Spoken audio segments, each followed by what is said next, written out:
Bonjour à tous, j'espère que vous allez bien. On se retrouve aujourd'hui pour une nouvelle émission de C'est possible et je suis avec un nouvel invité.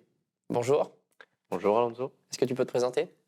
Alors, je m'appelle Chris, je fais partie de la communauté des gens du voyage. Je sers le Seigneur dans l'équipe de Tout est possible avec Jésus. Alors aujourd'hui, on va parler d'un sujet qui est très intéressant, c'est le sujet de la réputation. Alors aujourd'hui, on va parler de la réputation. Est-ce que tu peux nous en parler un peu plus? La réputation, elle peut arriver pour moi de deux façons différentes. Soit parce qu'on a compris qu'il faut dans le monde se construire une réputation pour essayer de se faire respecter. Ou alors des fois, on va avoir une réputation en fonction des principes qu'on va appliquer à notre vie.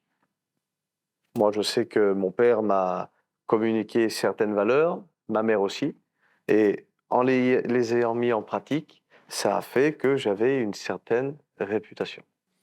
Donc toi, dans ta jeunesse, tu t'es construit ta réputation. Je me suis construit ma réputation. Nous, on fait partie de la communauté des gens du voyage, plus particulièrement dans la branche des fêtes foraines, et on sait que c'est un métier assez dur, et on nous a toujours dit, si tu veux avoir ta place dans la vie, il faut être un homme. Et être un homme, ça veut vouloir dire plein de choses et pas grand-chose, mais nous, en réalité, c'était un peu les gros bras. Ici, on est chez nous, c'est ma place, c'est comme ça. Et si tu veux, c'est bon, tu connais, hein, mais c'est un mode de vie qui, pour nous, était devenu un mode de vie normal. Donc, on forçait pas pour tout ça. Et donc, quand tu t'es construit une réputation, qu'est-ce que les gens autour de toi, ils ont dit sur toi? Alors, on peut pas toujours vraiment savoir qu'est-ce que les gens disent de nous, mais en attendant, ce que je ressentais plutôt, c'était que ils avaient compris que j'étais pas quelqu'un de méchant, mais si tu me marches sur le pied, je me laisserai pas marcher sur les pieds, quoi. Donc tu avais quand même une réputation d'un garçon qui n'était pas méchant, mais qui pouvait l'être en cas de problème. Donc tu t'es construit un petit peu cette vie-là, Ah, quoi. alors oui, mais en fait, c'est pas parce que c'était moi, c'est parce que c'était dans le système dans lequel on évoluait et où, en fait, ça fonctionnait un peu de cette manière-là, quoi. Et donc tu as été pris par ce système-là, mais il y a un jour aussi, il y a un autre système qui est entré dans ta vie. Est-ce que tu peux nous en parler un peu? C'est l'Évangile.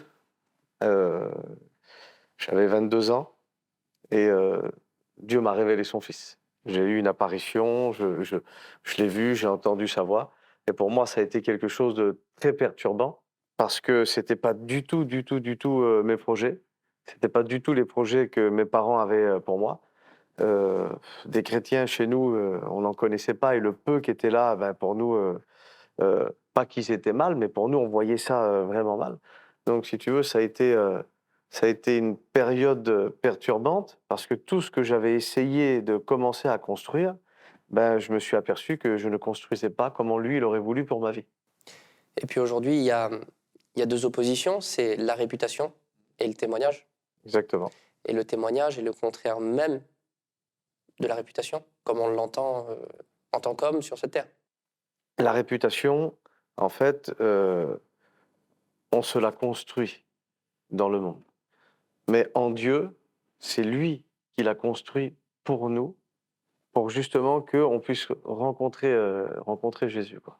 Si on parle un petit peu plus d'aujourd'hui, euh, il y a des situations où tu avais une réputation, et maintenant où tu as un témoignage. Est-ce que tu peux nous donner un peu d'exemples dans ta vie quotidienne ou dans des épreuves que tu as vécues, où tu as été un témoin au lieu d'un homme de réputation?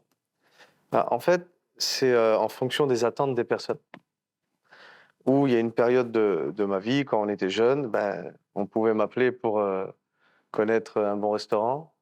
On pouvait m'appeler pour savoir si je pouvais appeler le videur de la discothèque là-bas pour les faire rentrer. Ou alors la famille qui m'appelait pour me dire, «On a eu des problèmes, vite, faut qu'on aille en découdre», tout ça. Donc, ça, c'était avant, c'était un petit peu les coups de fil que j'avais. Et aujourd'hui, on m'appelle et on me dit, «Est-ce que tu pourrais prier pour ma fille? Elle a un besoin». On m'appelle et on me dit, «Voilà, je voudrais voir, avec toi ce texte-là dans la Bible, comment tu le comprends?» Et en fait, en fonction des attentes des gens, je comprends aujourd'hui que la réputation que j'avais, avant n'est plus du tout la même que j'avais aujourd'hui et c'est ce que tu appelles, le témoignage. Et donc, tu parlais d'évoluer dans ce système donc, qui est les fêtes foraines, et où il fallait avoir une réputation. Aujourd'hui, cette réputation, tu l'as perdue, mais tu as gagné un témoignage. Est-ce que tu as vécu des bonnes choses par rapport à ça? Au début, non. Au début, pour moi, c'était très dur parce que j'avais l'impression de renier ce que j'étais, alors que c'est des fausses croyances. Parce que nous, on a été habitués, il faut être un homme. Et t'es un homme en tapant du poing sur le bar, en faisant toutes ces choses-là. Mais le mot homme dans la Bible n'a pas du tout la même orientation. Première fois qu'on entend le mot homme dans la Bible, c'est Dieu qui dit faisons l'homme à notre image.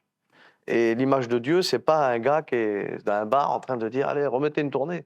Non, on voit de la sincérité, on voit de la pureté, on voit de l'amour, on voit de la patience, on voit tout ça dans l'homme que Dieu attend. Donc au début, pour moi, c'était très perturbant, mais voilà, je sais que j'étais attaqué par mes raisonnements. Derrière ces raisonnements-là, il y a des puissances. Et la Bible dit clairement qu'il faut résister au diable et il fuira. Ça, c'est 2 étapes. Et la première des étapes, c'est soumettez votre vie à Dieu. Et en fait, même si c'était dur, même si je ne comprenais pas, eh ben, je me suis soumis à sa volonté. Et par la suite, j'ai vu qu'il y a des choses qui ont commencé à être déliées. Et après tous ces faux raisonnements, et l'ennemi qui essayait de me tenir encore avec ces choses du passé, eh ben, c'est parti. Et pour moi, aujourd'hui, c'est naturel d'être généreux, c'est naturel d'essayer de comprendre les gens et c'est naturel d'essayer de faire du bien. Il y a des personnes qui ont écouté tout ce que tu as dit, des personnes qui ont aussi un problème, je pense, de réputation, ont du mal à perdre ces choses-là. Est-ce que tu as un conseil à leur donner? Conseil que j'ai à donner à ces personnes-là, c'est que la clé, c'est l'obéissance. Vous pouvez choisir ce que vous voulez, prendre les mots que vous voulez, prendre les expériences que vous voulez. La Bible dit clairement, c'est en Deutéronome 28, que l'homme et la femme qui obéissent, la bénédiction arrivera. Donc, cherchez pas un autre moyen que d'obéir au Seigneur. Et si le Seigneur nous demande des choses, même que c'est dur, ce n'est pas dans son intérêt à lui, en fait. C'est dans le nôtre. C'est dans le nôtre. Et on pourra être bien, heureuse, heureux, libre, simplement dans sa volonté. Et la volonté exige un chemin d'obéissance. Matthieu chapitre 3 et verset 17. « Et voici une voix fit entendre des cieux ces paroles.